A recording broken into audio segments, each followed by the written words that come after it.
આરોપીઓએ ભર બજારમાં હથિયારો સાથે આતંક મચાવ્યો હતો, બજારો બંધ કરાવ્યા હતા અને હોબાળો મચાવ્યો હતો।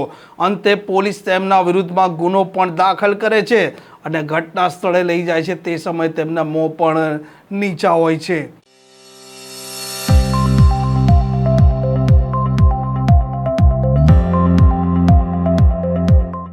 નમસ્કાર, આપ જોઈ રહ્યા છો હોટલાઇન ન્યૂઝ। હું છું આપની સાથે તોફિક ગાંચી।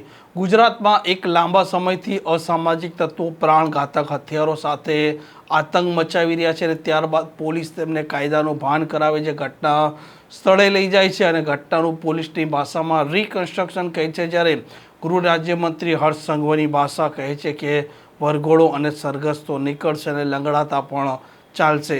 બનાસકાંઠાના ભાજપમાં પણ જે પ્રકારે બે જૂથ વચ્ચે ઝઘડો થાય છે અને ઝઘડો ઉગ્ર સ્વરૂપ લે છે અને બીજા દિવસે બજારો બંધ થાય છે, તે સમયે કેટલાક લોકો છે તે જાહેરમાં પ્રાણઘાતક હથિયારો સાથે આતંક મચાવે છે, બજારો બંધ પણ કરાવે છે, જેના દ્રશ્યો પણ તમે અગાઉના સમાચારમાં જોયા હતા। અંતે પોલીસ, ભાભરની પોલીસ આ ટોળાના સામે ગુનો દાખલ કરે છે, તપાસનો ધમધમાટ ચાલુ કરે છે અને જે આરોપીઓએ જાહેરમાં આતંક મચાવ્યો હતો તે આરોપીઓને ભાભરના બજારમાં લઈ જવામાં આવે છે અને કાયદાનું ભાન પણ કરાવવામાં આવે છે, જેના દ્રશ્યો પણ આપ જોઈ રહ્યા છો। બનાસકાંઠામાં બનેલો આ મુકેશ ઠાકોર અને બાવનસિંહનો જે ઝઘડો હતો, તેણે બે સમાજ છે તેને સામસામે ઊભા કરી દીધા હતા।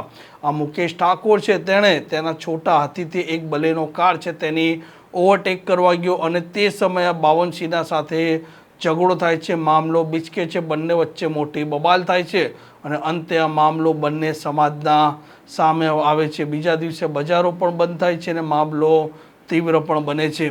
જોકે પોલીસ છે તે સંયમતા રાખવે છે, ગુનો દાખલ કરે છે અને આગળની કાર્યવાહી કરે છે। જે લોકોના સામે ગુનો પોલીસે દાખલ કર્યો હતો તેમને બજારોમાં લઈ જવામાં આવ્યા છે અને તેમને કાયદાનું ભાન પણ કરવામાં આવ્યું છે। આ પ્રકારની ક્રાઇમ સ્ટોરી માટે હોટલાઇન ન્યૂઝની આ ચેનલ જોવાનું અને સબસ્ક્રાઇબ કરવાનું ભૂલતા નહીં। નમસ્કાર।